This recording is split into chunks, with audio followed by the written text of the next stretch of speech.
আসসালামু আলাইকুম, নূরজাহানস কুকের রুমে সবাইকে স্বাগত। আজকে আমি রান্না করি নোয়াখালীর বিখ্যাত একটা তরকারি। এটা আরও অনেক পছন্দের তরকারি। এখানে নিচে আমি 250 গ্রাম মুগের ডাল গুঁড়ে আনাই হোক না হাইলার মধ্যে ভালো করে ভাজিলে। আর মুগের ডালটা ভাজি রাঁধন লাগে, নইলে পারফেক্ট স্বাদ হয় না, মুগের ডালের গন্ধ করে। আমি সবসময় ভাজিয়ে রান্না করি। একটু সময় নিয়ে মুগের ডালগুন ভাজানো লাগবে। আর এই তরকারিখান কে কে খাইছেন জানাইন কমেন্টে। ডালগুন আমার প্রায় ভাজা হয়ে গেছে, কালারটা চেঞ্জ হয়ে যাবে, তখন বুঝবেন যে ডাল ভাজা হয়ে গেছে। ডালগুন উঠা হেলাইছে, অনা হইলে গরুর মাংস এগুন লইতে আছে। মাংস তো না হাড্ডি, এখানে নিচে চর্বি, শিনের হাড্ডি আর মাংস মিলেন না, একেবারে কিন্তু টাটকা গরুর গোস্ত কিন্তু। আর এই তরকারির মধ্যে এরকম হাড্ডি মাংস চর্বি লাগে। মাংস কিন্তু আগে ধুই লইছে, দই রান্না করে দিয়েছি। দিয়ে দিছি পরিমাণ মতো এখানে পেঁয়াজ, আর দিয়ে দিছি 4 গাই এখানে এলাচ, দিয়ে দিছি 2-3 টুকরা দারচিনি, দিয়ে দিছি পরিমাণ মতো এখানে হলুদ। আর হলুদের রং বেশি হলে কম দিছি। আর দিয়েছি ঝালের লেগে শুকনো মরিচের গুঁড়ি 3 চামচ, জাল যে যেরকম খান এরকম দিবেন। আর দিয়ে দিছি পরিমাণ মতো লবণ। দিয়ে দিছি 2 তেজপাতা ছোট ছোট করে কাটে দিছি। আর আদা রসুন বাটা দিছি এনে 2 চামচের মতো, টেবিল চামচের 2 চামচ দিছি। আর দিমে এনে পরিমাণ মতো তেল কান কমাই দিম, কারণ সিনার হাড্ডির মধ্যে প্রচুর তেল থাকে।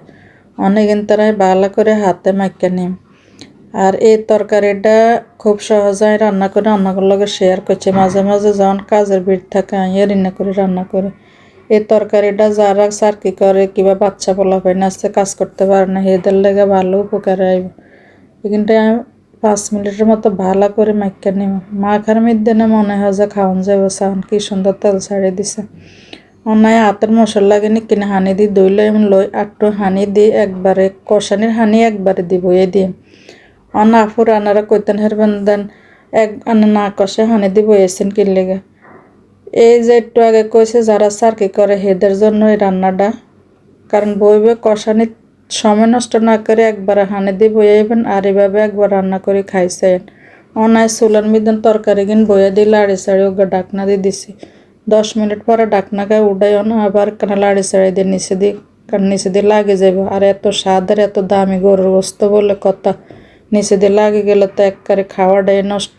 আরও এই তরকারি কেন আর এত পছন্দের। লাড়ি চাড়ি না আবার ডাকনা দিয়ে দিছে, ডাকনা গায়ে কতক্ষণ হরে উঠাই সান কি সুন্দর তেল ছাড়ি দিছে।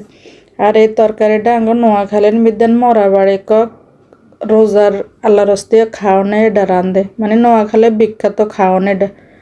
লাড়ি চাড়ি দিছি দিয়ে আবার একখানা ডাকনাগা দিয়ে দিছি, দিয়ে 10 মিনিট হরে ডাকনাগা উঠাইছি। সান মাখা মাখা হয়ে গেছে, একবারে মো দিছি, দেন মগিন বেগিন হয়ে গেছে, তেলও উঠে গেছে। এখন দেখতে এত সুন্দর লাগে।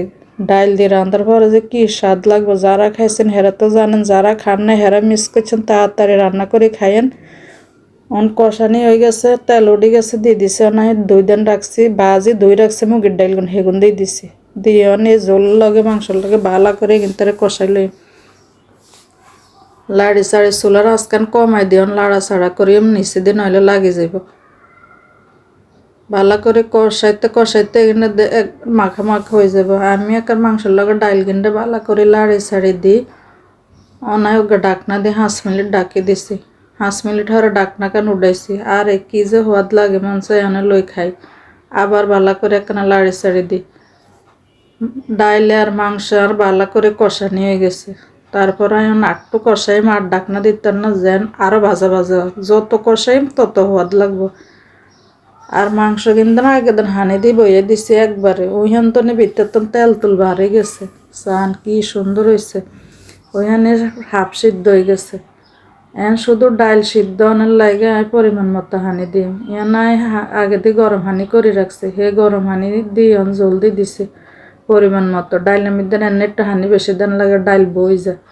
হানি কিন দিয়ে অনেক ভালো করে লাড়ি চাড়ি দিয়ে দিছি। 10 মিনিট পরে ডাকনাকে উঠাইছি, উঠে আবার একটু লাড়ি ছাড়ি দিছি। আর ডাইলগুন কি সুন্দর সিদ্ধ হয়ে গেছে। নাই আরও 2 কাঁচামরিচের মাঝখান দিয়ে ভাঙ্গি দিয়ে দিছি। আর আনারা খেয়াল করছে নাই আগে দিয়ে জিরার গুঁড়ি দিই নেই, অনায় দিয়ে দিছি গরম মশলার গুঁড়া দিয়ে দিছি আধা চামচ, আর 1 চামচ দিয়ে দিছি জিরার গুঁড়ি। এটা বাজা জিরার গুঁড়ি দিছে, আর কাছে হরে দিলে মনে ভালো লাগে, না সবসময় হরে জিরার গুঁড়িটা দিই, মাঝে মাঝে দিই আগে দিয়ন ভালো করে লাড়ি চাড়ি লইছি, এখানের লগে ভালো করে মিশাই লইছি সান। দেখতে যে এরকম সুন্দর হয়েছে, খাইতে যে কি ভালো লাগছে। পুরো ভিডিওটা দেখবেন, না লাইক দিবেন, শেয়ার করবেন, সাবস্ক্রাইব করবেন, আমার পাশে থাকবেন। আর এইভাবে একবার বাসায় রান্না করে খাই চাই, রোজার দিন মেহমান আসে ইফতারের দাওয়াতে, একবার এরকম রান্না করি ইফতারের পরে যদি মেহমানের সামনে দেন, মেহমানের বাড়ি আসার না, বাড়িতে বই থাকবে সারাদিন। কি সুন্দর দেখছেন, আগে একটু রাইছে মনে হয় যে জল জল রয়েছে, কিরকম মাখা মাখা হয়ে গেছে।